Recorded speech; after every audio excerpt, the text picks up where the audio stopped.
Assalamualaikum warahmatullahi wabarakatuh. Selamat pagi teman-teman, apa kabar kalian semua? Semoga kita selalu diberikan kesehatan ya. Nah, kali ini saya akan memberikan tutorial bagaimana cara memasang per kopling yang ada di kabin mobil ya. Yang tutorial sebelumnya itu kita masang peringan kopling yang untuk di mesin. Nah, sekarang kita memasang per kopling untuk di dalam kabin mobil. Nah, bentuknya seperti ini ya, lebih ringan daripada yang aslinya. Kita bisa lihat tuh agak lentur ya, mudah, agak lembut gitu ya. Ini saya beli di online, harganya sekitar 50 ribuan. Nggak mahal.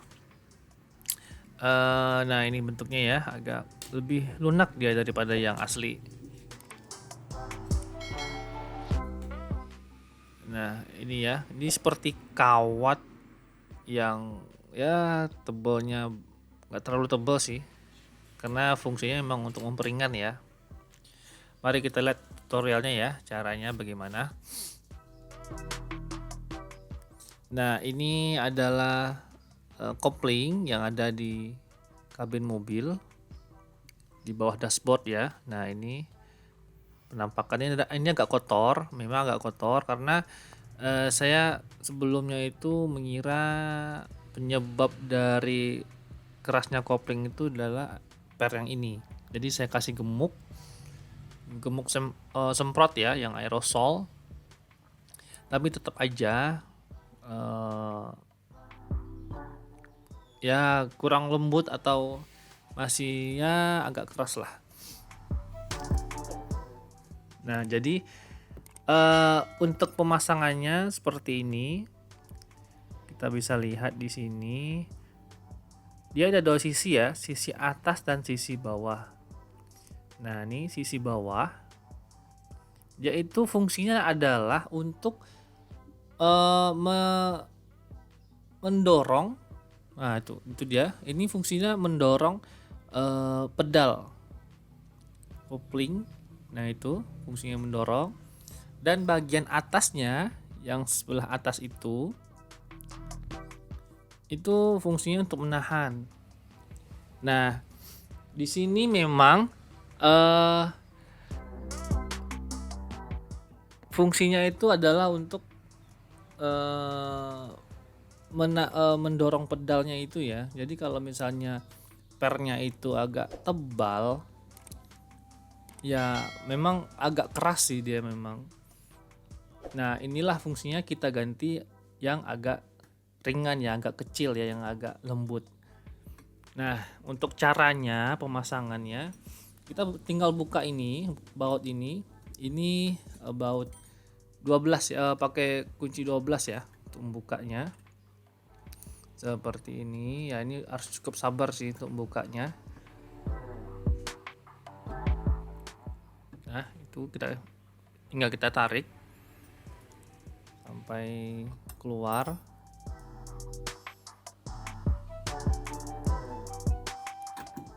Tuh, udah terbuka ya. Sudah terbuka. Nah, ini penampakannya yang udah terbuka.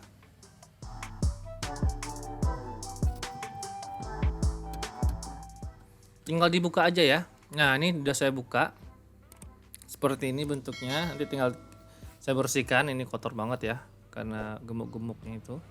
Nah, inilah per yang asli. Per asli itu emang agak tebel. Dia emang agak keras sih daripada yang kita beli tadi. Ya, ukurannya agak lebih kecil ya. Nah, ini perbedaannya. Ini yang baru kita beli tadi lebih empuk ya, lebih lembut. Nah, kalau yang ini agak tebal dikit dan agak keras memang.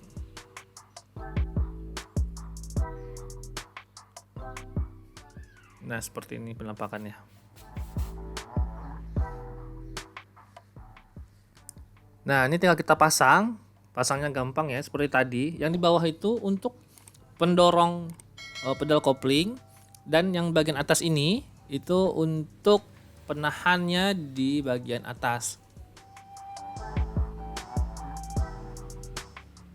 Oke, langsung kita pasang aja ya.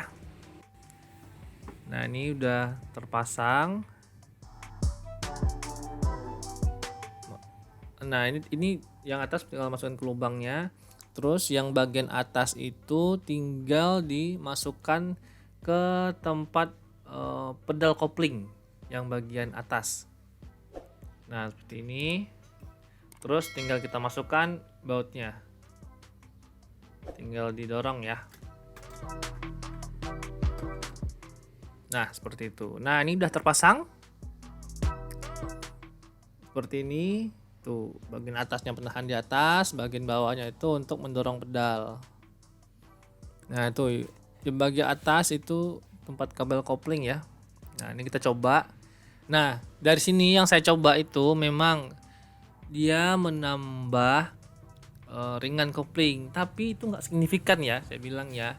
Itu cuman mengurangi paling 10% deh. Kalau memang kopling teman-teman semua keras, itu harus cari dulu sumbernya dari mana. Nggak semua sumbernya dari sini. Nah, yang saya coba ini itu paling ngurangin ya paling cuma 10% deh. Nggak terlalu banyak. Sumbernya di sini nih. Nah, tuh. Tempat penarik koplingnya itu, tali koplingnya atau tempat knop yang di depan mesin itu. Nah, ini yang saya rasakan nggak terlalu signifikan memang. Kita harus lihat dulu sumber dari kerasnya kopling yang di kabin itu. Apakah memang dari per itu atau memang dari koplingnya sendiri yang udah emang keras. Nah, teman-teman jangan terlalu terpengaruh oleh iklan-iklan ya. Karena saya sudah membuktikan ini. Ya kalau memang sumbernya itu memang dari pernya itu ya pasti signifikan ya. Tapi kalau memang sumbernya itu dari koplingnya sendiri yang memang keras ya mau diganti seperti apapun ya tetap keras aja itu, karena penariknya itu memang udah keras dari sumbernya itu. Nah, ini yang saya rasakan sekarang ini nggak terlalu signifikan. Nah, ini dia, ini saya bersihkan, ini tempat kopling yang di mesin, ini salah satu sumber dari kopling yang keras. Ini saya bersihkan dan rasanya udah mulai agak lunak-lunak gitulah, pokoknya agak lembut dikit daripada yang sebelumnya. Ini manda kotor. Nah, ini saya cobakan langsung di mobil dan hasilnya ya paling setelah saya bersihkan koplingan di mesin terus saya ganti per ini ya paling ngurangin kerasnya kopling itu paling 15% lah. Jadi teman-teman harus cari sumbernya dulu ya, sumber keras itu dari mana. Jangan terlalu berharap dengan per ini. Kalau memang sumbernya itu memang dari pernya itu ya signifikan itu. Tapi kalau memang dari koplingnya emang keras, mau ganti seperti apapun pernya pasti tetap keras. Nah, ini saya cobakan ya kurang 15% ya cukup lah. Nah, itu udah saya coba-cobakan. Mungkin itu ya teman-teman ya yang dapat saya sampaikan. Mudah-mudahan bermanfaat bagi teman-teman semua. Saya akhiri. Assalamualaikum warahmatullahi wabarakatuh.